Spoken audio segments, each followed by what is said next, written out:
কিছু কিছু স্মৃতি ছোটবেলার অন্যদিনও ভোলা যায় না, তাই না? আসলে আগেকার দিনগুলা অনেক অনেক ভালো ছিল। ছোটবেলায় কত না মজা ছিল, তাই না? কত না আনন্দ করতাম। আসসালামু আলাইকুম, আপনারা সবাই কেমন আছেন? আলহামদুলিল্লাহ, আমিও আপনাদের অনেক অনেক ভালো আছি। আমরা সবাই মিলে আজকেও ডিউটি শেষ করে বাসার দিকে রওনা দিচ্ছিলাম এবং সবাই মিলে অনেক অনেক আড্ডা দিচ্ছিলাম। আড্ডা দিতে দিতে আমরা সবাই মিলে ভাবলাম যে আজকে আমরা সবাই মিলে আমার এক ফ্রেন্ডের বাসায় যাব। তাই আমরা সবাই মিলে রওনা দিলাম। যাচ্ছি আর অনেক অনেক মজা করতেছিলাম। আসলে মময়নের পেছনের জায়গাগুলো এত নিরিবিলি, আপনি না আসলে বুঝতেই পারবেন না। অনেক সুন্দর জায়গা, এখানে আমরা মাঝে মধ্যেই চলে আসি। আজকে সবাই মিলে মজা করতে করতে চলে যাচ্ছি আমার সেই ফ্রেন্ডের বাসা এবং আকাশের অবস্থা দেখেন অন্যরকম ছিল, একটু মেঘ মেঘ ছিল, কি সুন্দর ঠান্ডা বাতাস ছিল। তাই ভাবলাম চলো সবাই মিলে আজকে ঘুরতে যাই। তাই আমরা সবাই মিলে ঘুরতে যাচ্ছিলাম। বিশ্বাস করেন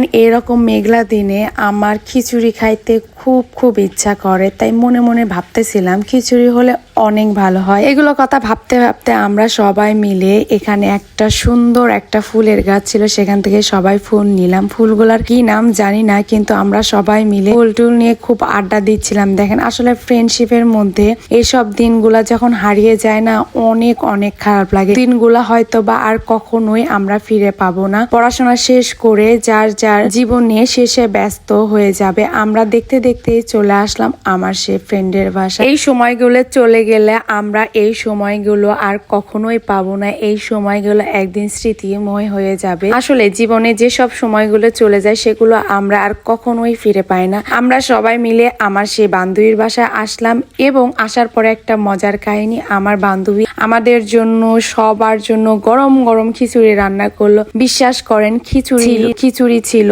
শাক ভাজি ছিল, সালাদ ছিল এবং বিভিন্ন রকমের তরকারি ছিল, আলু ভর্তা ছিল, সাথে ছিল কাঁচামরিচ আর পেঁয়াজ। বিশ্বাস করেন এত সুন্দর রান্না হয়েছে। আমরা সবাই মিলে খালাম এবং আড্ডা দিলাম। তারপরে আমরা সবাই মিলে ছাদের উপরে গেলাম একটু রিভিউ নেওয়ার জন্য। আমার বান্ধবীর বাসাটা ছিল একদম মমইনের পেছনে। দেখেন রিভিউটা মাশাআল্লাহ এত সুন্দর। এটা হচ্ছে ওর বাসার ওপর ছাদ থেকে আমি ভিডিওটা করতেছিলাম। দেখেন এত সুন্দর রিভিউ ভালো আসছে। ও মমইনের পিছনে থাকে। এখান থেকে আমরা সবাই মিলে খাওয়া দাওয়া করে আড্ডা দিচ্ছিলাম এবং অনেক রকমের ছবি তুলতেছিলাম। আপনারাই বলেন তো জায়গাটা কেমন লাগতেছে। সবাই ভালো থাকবেন, সুস্থ থাকবেন এবং আমাকে বেশি বেশি করে সাপোর্ট করবেন। আজকের মতো আল্লাহ হাফেজ।